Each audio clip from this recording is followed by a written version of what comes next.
Hello everyone, welcome back to Resident Evil 4. We are entering into the end game, basically. I've just switched over... Oh, I thought there was something in there.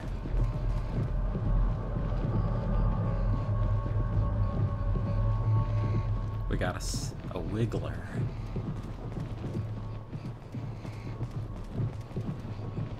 I mean, I could kill it. I think if you hit it, it will stop wiggling, but I don't know what it is, so that would be mean.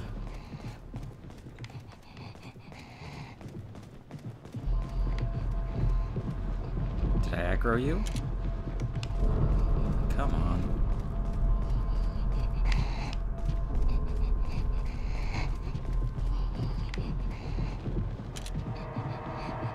Oh, you have more... You have more parasites than the normal regenerator. Come on. I don't have that much rifle ammo, guy. He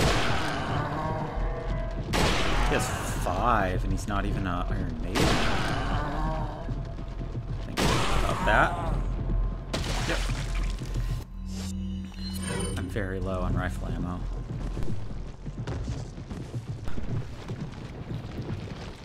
This wiggler's making a lot of noise, so I'm just gonna... Sorry, buddy.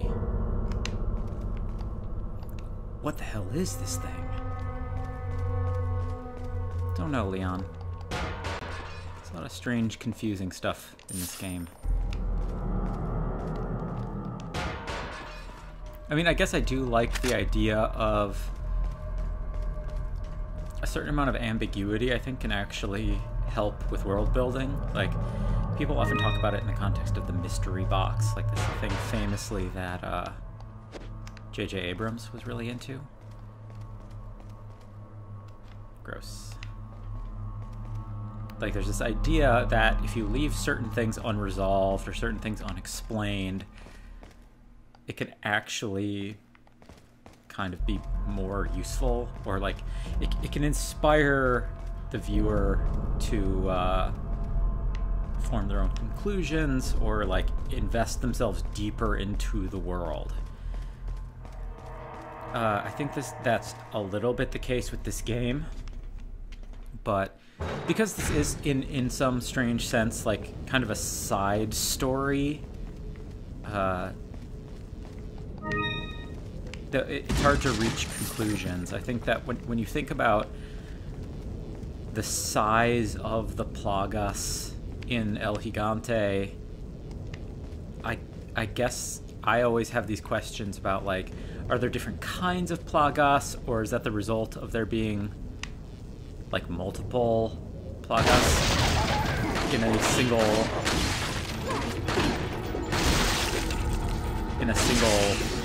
being?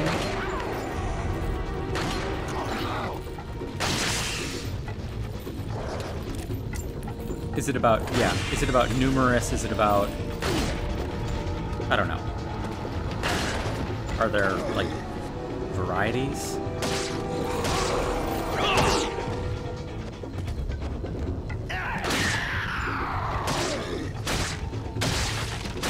Oh, you're up with that burster. Ow. Stop it. Oh, and here's another JJ.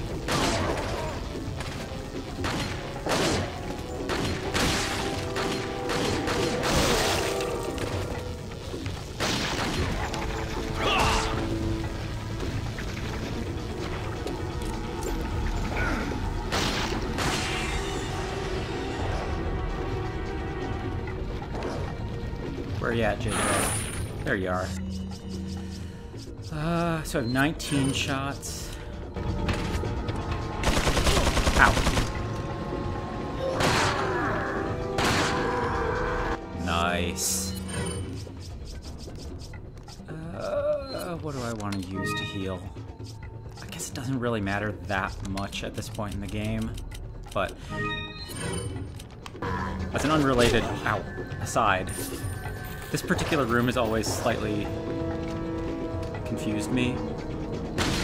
I don't think it really contributes very much.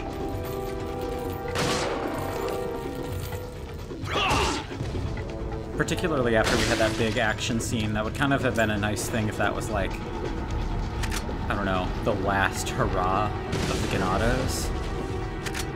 I've never, in all of the ways that I think that this game is really, really well designed and really thoughtful about how and where it's placing its content, this particular room has never much made sense to me.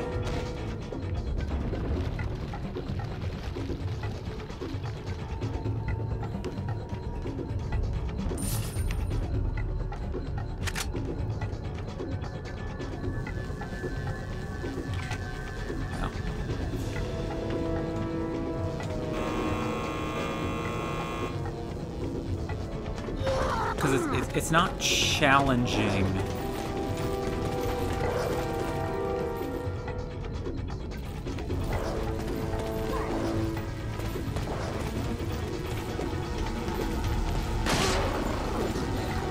It's neither challenging nor interesting.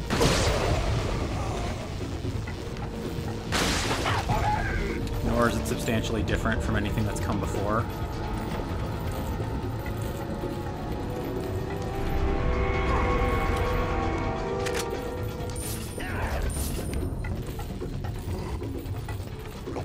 Hi, buddy.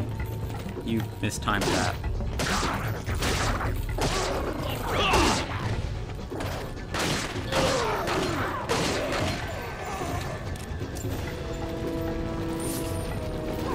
Where is everybody? Can I do this yet? No. I guess I have to put in the key before I hear you.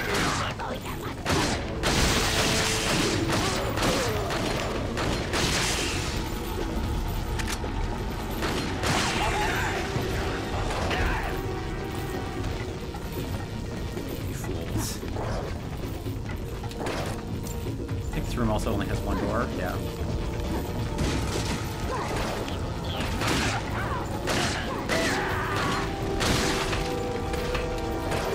Which makes it very easy to defend, particularly as this, like, this is the deepest we've ever been in the game.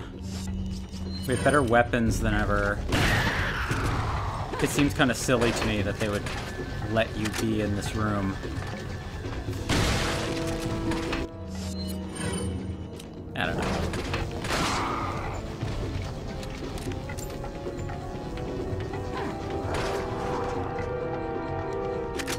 TMP ammo.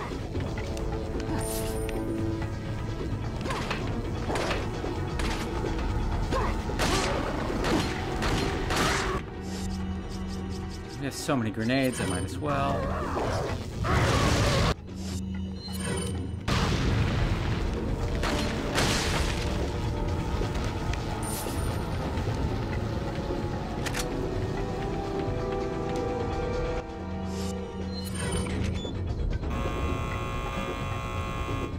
I just think that's kind of a weird thing, gameplay design-wise, by the way.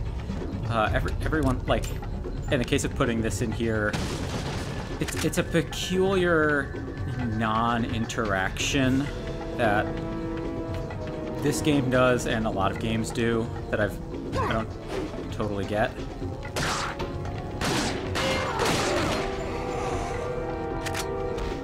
But it's this thing that shows up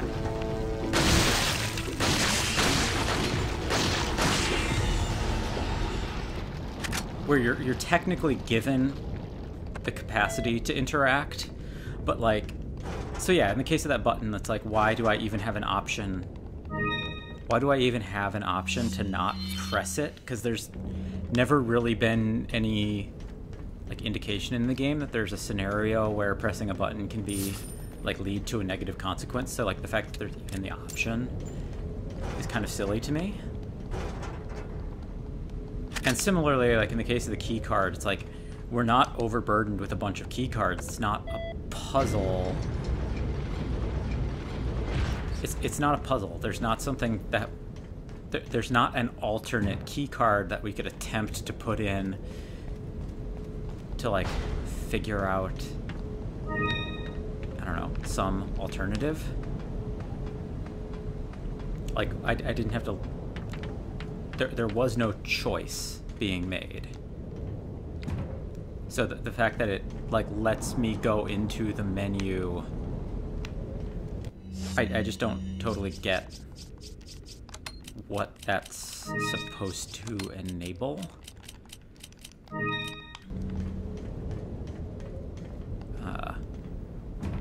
So I don't know. A lot of games do that kind of thing, though. It's a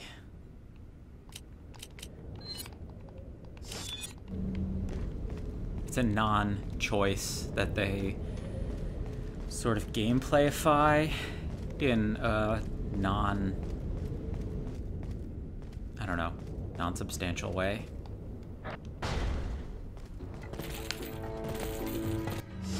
Lots of games do it, though. So I don't want to single this game out.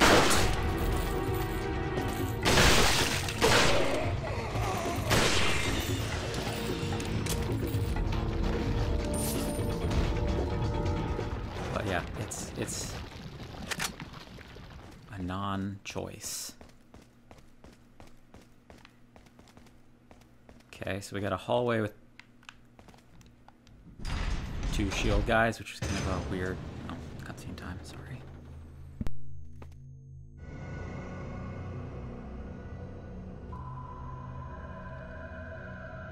You'll soon harbor an awesome power. Yet it seems you would rather choose death. I'm taking Ashley back, whether you like it or not. Ah, the audacity of youth.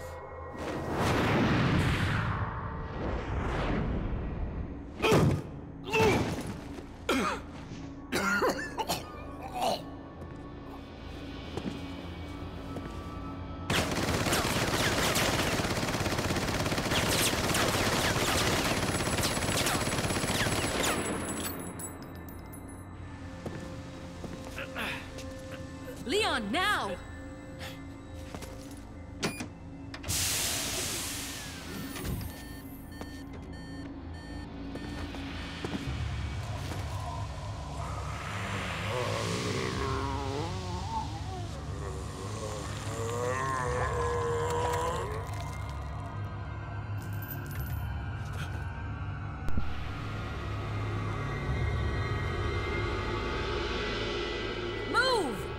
Let's go!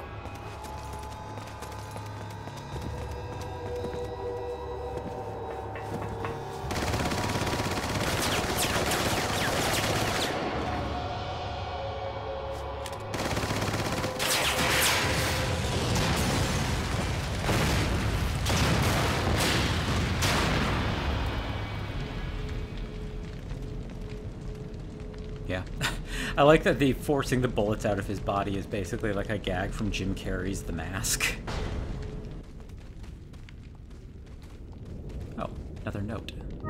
I forgot about that. What is it? Oh, I forgot that there was a number 5. Okay, cool. From the initial stages of the research, we've been searching for a safe and practical removal procedure of the Plaga. Ironically, it turns out that the real objective of this research was not to find a way to remove the Plagas from the infected persons, but to find a way so that the Plaga could not be removed from the body easily. In the end, we were able to find out that the Plagas could be removed only by exposing them to a special radiation. The only drawback with this method is that it is a very painful procedure. Since the Plaga attaches itself to the nerves, there's a possibility that it may impair the consciousness of the host. Another fact that must be mentioned is that once the Plaga grows into an adult, the removal procedure could kill the host. But perhaps death isn't so bad when you think about the alternative. As always, thank you, Louise. Is there something back here? Yes.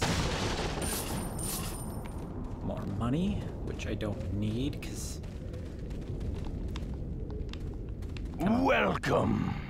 I think we're all... Got a selection of... What are you selling? Is that... I think we're 100% upgraded on everything that I wanted to upgrade. Ah. What are you buying? And he has nothing new. I mean, stocking up money is good if we do a New Game Plus run. Having extra money just is good, because there's a few really good weapons, like game-breaking weapons, that you can get in a New Game Plus run, including an infinite rocket launcher, as well as a machine gun called the Chicago Typewriter that also is infinite ammo. Both of those are, as I said, game-breakingly powerful, and I believe they cost 1 million pesetas each. There's also a there's a secret unlock weapon that we can get. Oh.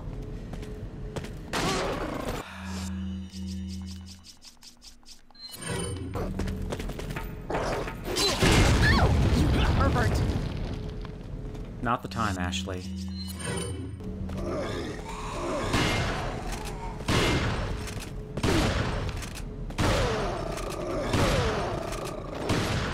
Nope, that was one too many.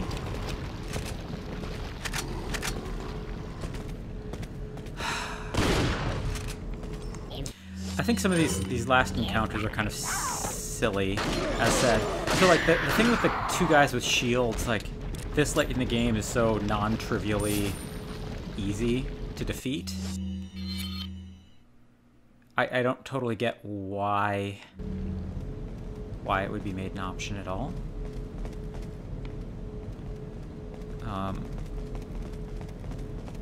Like, I feel like our time with the Ganados can be done, and maybe this is part of why people talk about... Oh. This hunk of junk? I don't know about this, Leon. There's only one way to find out. You operate.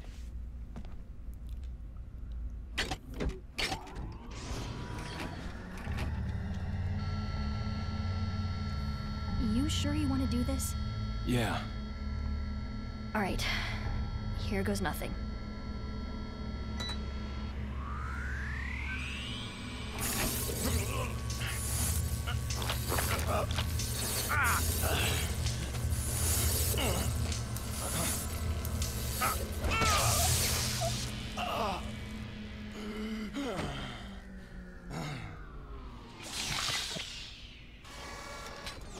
How are you feeling?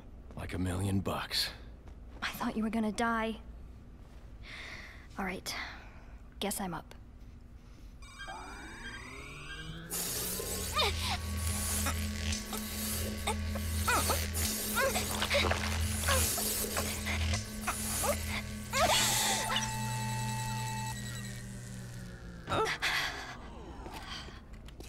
You okay?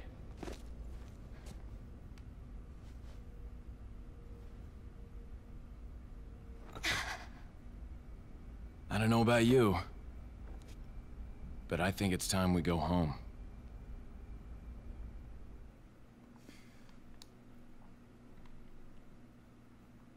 Final chapter up next. Let's see real quick.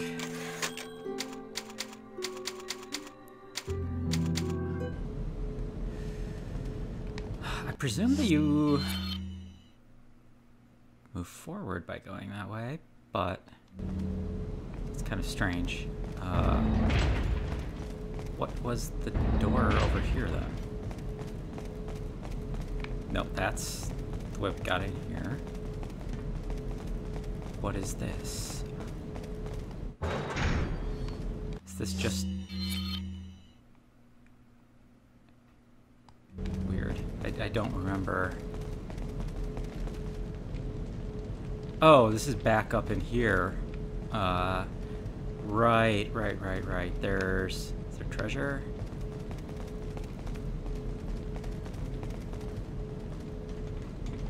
Or is there notes?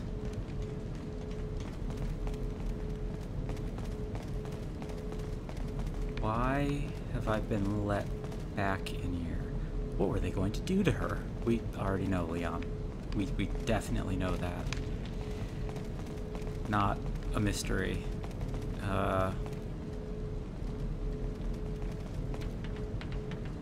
Is it up here? Is there something? I could swear there's a reason to be up here, but I don't remember what. I think we already have too many red herbs as it is. Yeah, we need more yellow. If anything. Oh, magnum ammo. That's nice. I could have sworn there was a note up here, though. I think this arena gets used in the Assignment Ada missions. Maybe I'm wrong, but that might be why the model exists. For those who don't know, I will I'll cover it eventually. Maybe right after this playthrough, even. But there are these sort of extra missions that were initially added to the PS2 version of this game, and then later. Is there anything else in here? Phew! Thank God it's out. There's no need to use this anymore. For the PS2 version of this game, which came out after the GameCube version, oh, speak of the devil, yellow herb. They added some extra content, and one of the things that they added was Assignment Ada, which is a expansion on the main story, and you as the name implies, you play as Ada, like, during the sections where she sort of mysteriously goes off and does her thing. So, those are actually kind of cool. I as gameplay experiences, I don't inherently love them, but, as, like, a means of expanding the story, I think it's kind of like a smart thing that they did. I think it's cool. That's pretty good. Our mission.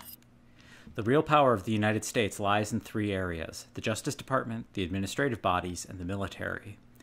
In order to take control of these areas, we must influence the minds of the people who advise the president. After this is done, the rest of the departments will quickly fall under our sway. If by chance the United States were to figure out our plan, the damage caused should be minimal. We will still be able to conquer the country as planned, using our backup plan. Once we control a country, we will use their international influence to our advantage. The rest of the world will fall swiftly. As already stated, if our first plan doesn't go as smoothly as expected, we'll proceed with our secondary plan. By sending in our special forces, we will infiltrate the country from within. Fear and chaos will spread throughout the nation like a virus. It'll only be a matter of time before the country loses its stability. At that time, when they're most vulnerable, we will strike. Rejoice, my brethren, the world shall soon be cleansed. Very cool, Sadler. I like you more.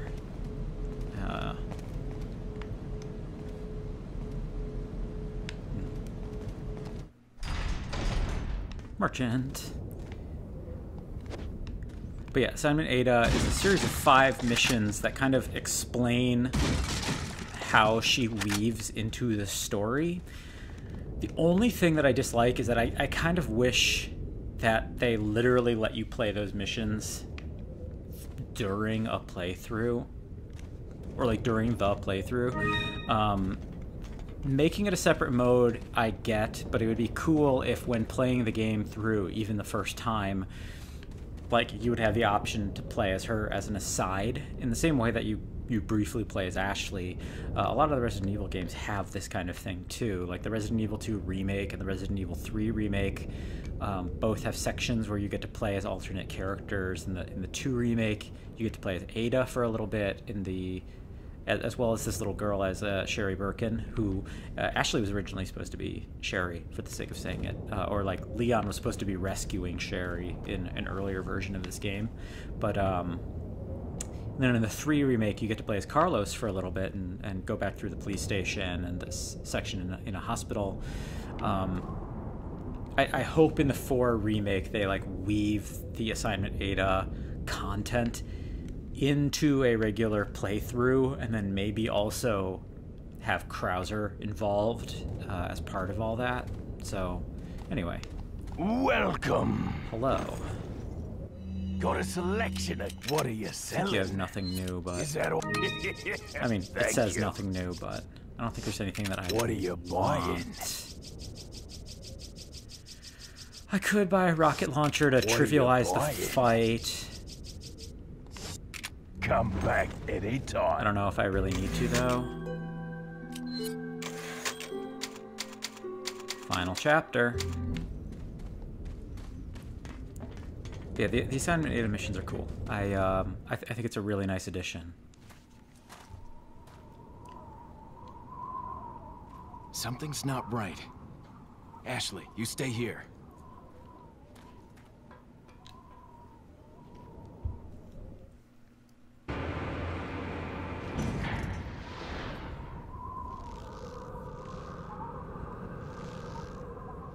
Ada!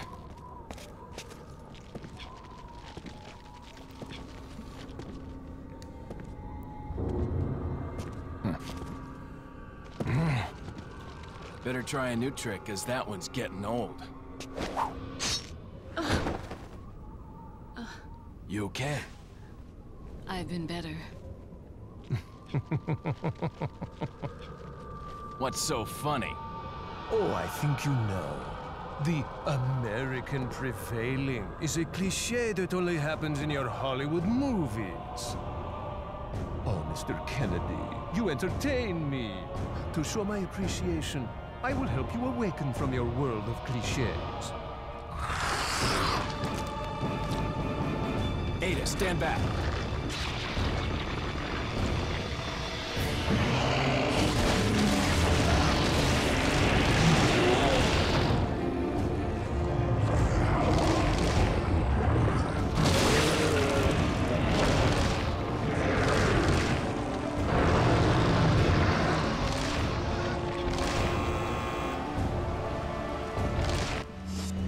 Even more so than anything else that's previously happened in this game, this is definitely an incarnation of that, like, Resident Evil cliche of, like, spontaneously generated body mass that's a little bit confusing.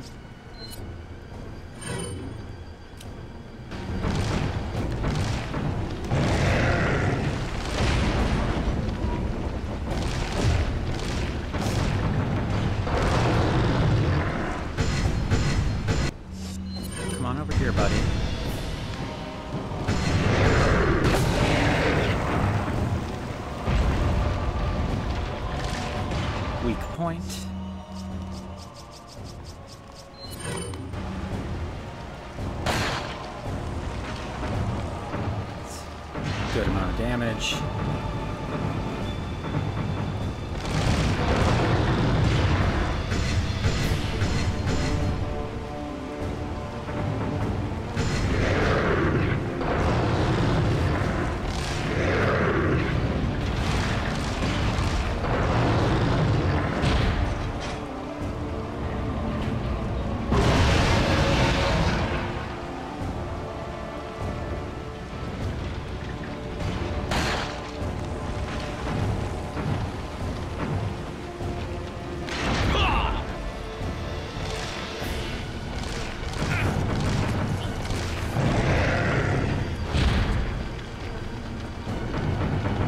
This is a pretty easy boss fight for the sake of saying it. Like, it's not bad, it's just like... In some ways, I almost think this is like a reward for having gone through some of the tougher ones.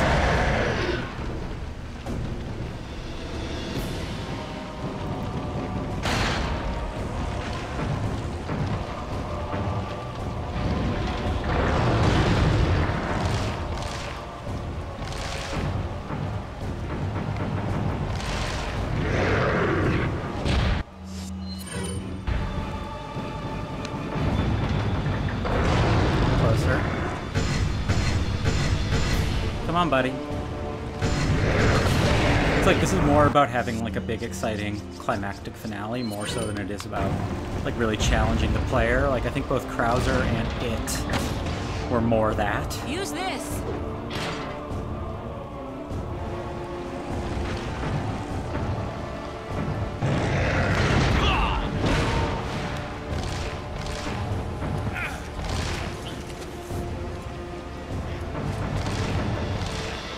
Oh, shit. I thought it was on the side. Evidently not.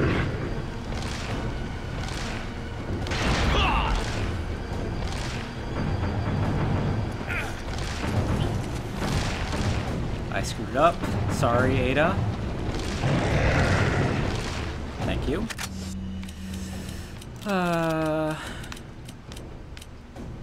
That's kind of annoying. Okay. I should have remembered. The fact that you can't pick it up outright is kind of silly, but whatever.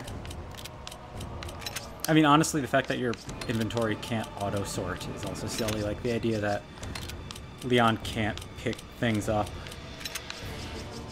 unless he's... I don't know. It's whatever. Video game logic. I'm not gonna harp on it too much. Is this enough? Or we're one off?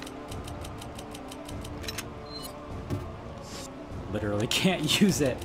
Okay. If I had reloaded my Magnum, it would be fine. Yes.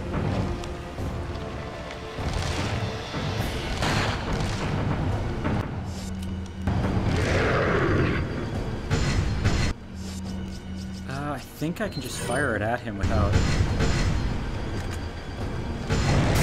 Yeah, it's just movie ending.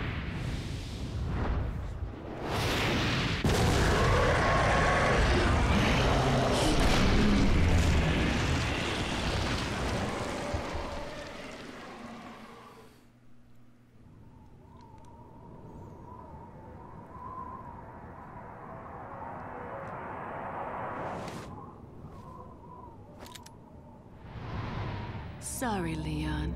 Hand it over. Ada, you do know what this is.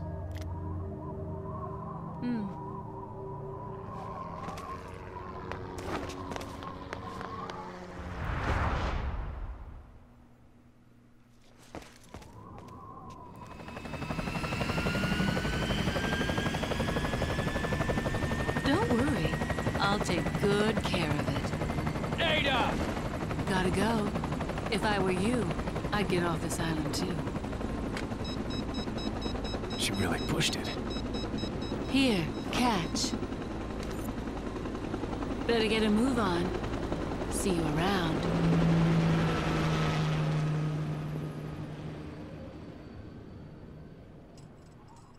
Very cute.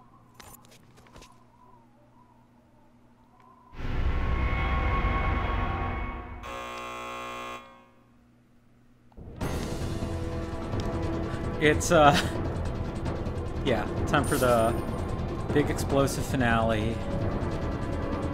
Might as well.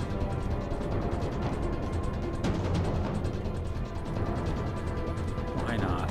For the start of the next playthrough. But yeah, Sadler, I think, is actually kind of a fun boss. I like him.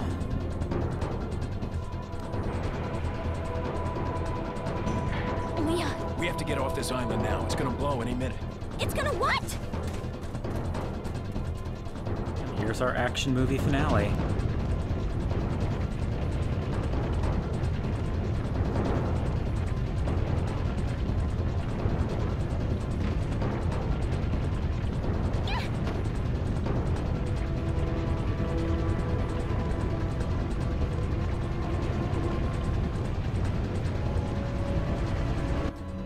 On a jet ski. Once again, not much of a gameplay mechanic that we have to Hang on, select sweetheart. the one labeled jet ski key. Hopefully I don't die during this section, which I actually think is easier than one might think.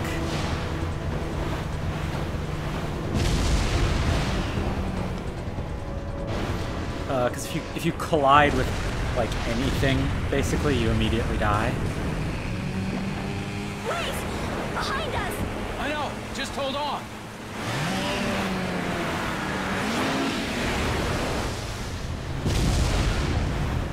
So if we collide with like any of these falling things, I think we just instantly die.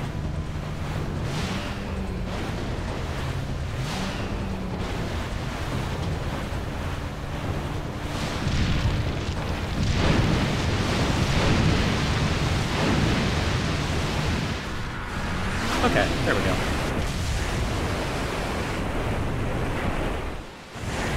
have it, folks. Ashley! Ashley! Where are ya?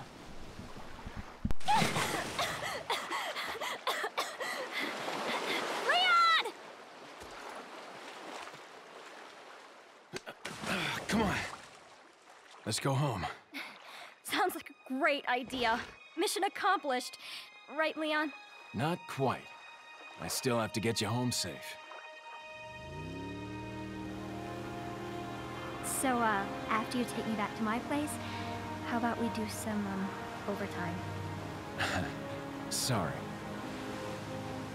Somehow I knew you'd say that, but it doesn't hurt to ask, you know? So, who was that woman anyway? Why do you ask? Come on, tell me. She's like a part of me I can't let go. Let's leave it at that.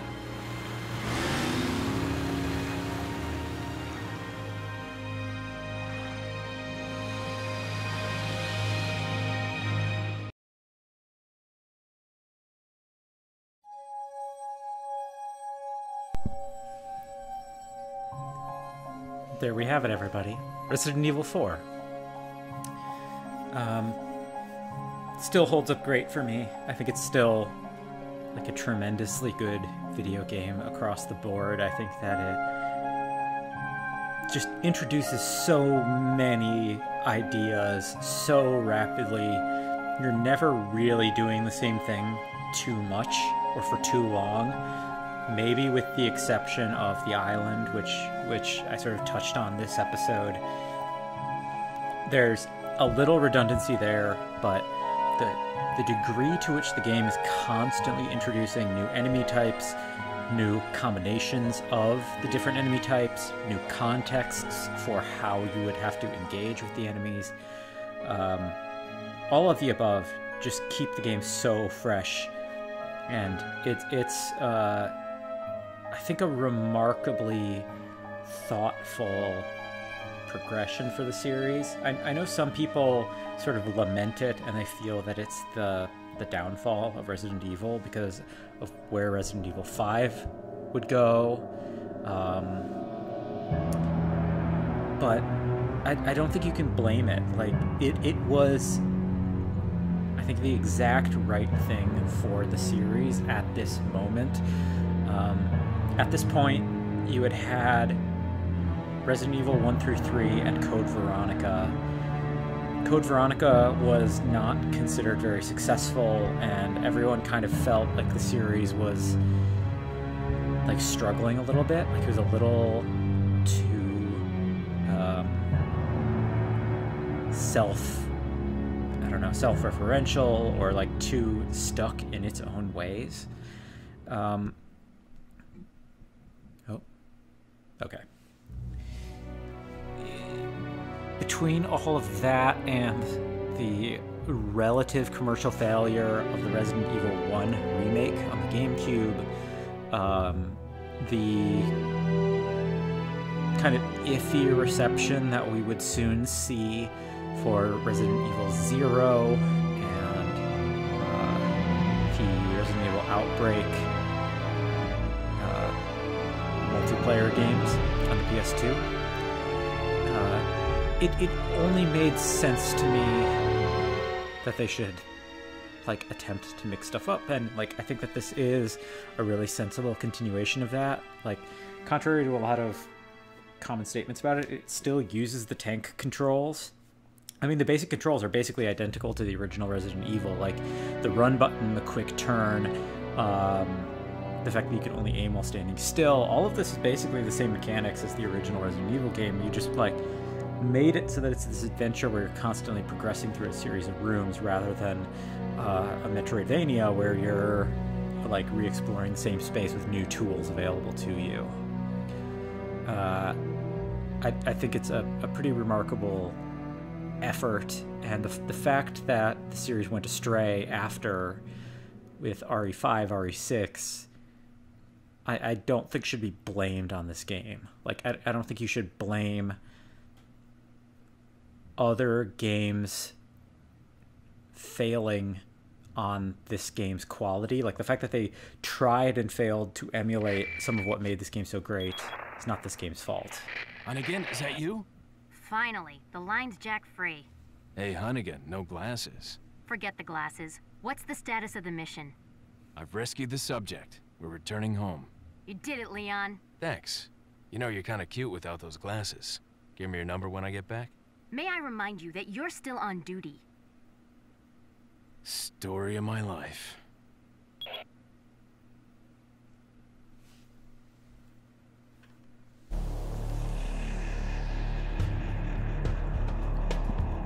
So there's our little stinger.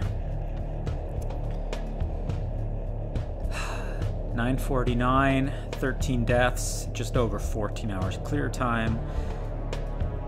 Hit ratio of 79%. Altogether, I'm pretty happy with that. I mean, most of those deaths are literally, like, more than half of them combined, I think, would be the Mendez fight and me dying to the QuickTime event at the end of the minecart ride. That was 2 deaths, and then Mendez, I think, was like 6 or something. They don't give you a grade in this game, which I had forgotten. For whatever reason, I thought they had, but 949 is one of my higher numbers.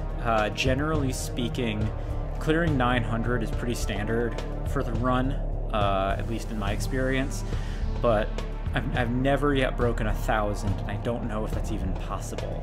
It probably is if you like hang out in infinite spawn areas or something, but 949 I think is one of my higher numbers as memory serves. No, I don't care about the leaderboards. You can now buy an infinite ammo launcher and a Matilda from the merchant. So I forgot about the Matilda. That is another weapon. It's a reference to Leon's weapon in Resident Evil 2. And in this game, they make it a 3-round burst, which is honestly kind of garbage. Like, it uses handgun ammo, not the TMP ammo, which I think is a huge waste. Sure. Let's save here. Clear game. So I think I'm going to, yeah, so we have Separate Ways, Assignment Ada, Mercenaries. I might dive into this stuff in another video. I'll definitely do Assignment Ada. I don't know about Mercenaries, but I would love to do some more commentary about what I liked about this game, especially now that I've played all the way through it again. I think it's worth like diving into what about this I like so much. We have professional mode available, which I don't know if I'll really do immediately, but Separate Ways, Assignment Ada, and the Mercenaries I think are all worth at least touching on. So this has been super fun. Thank you everyone for bearing with me on what is my first ever Let's Play. I know I'm still trying to build up the like instincts for how to talk, when to talk, what the rhythms are. I think I'm getting the hang of it. I certainly think that as I've been reviewing the video files, the last few episodes have been getting towards like where I would like to be. I'm still not great at this, but I do think given a little bit more time, I could at least be good at it. So thank you so much everyone for watching, and we'll have some more content soon. Take care.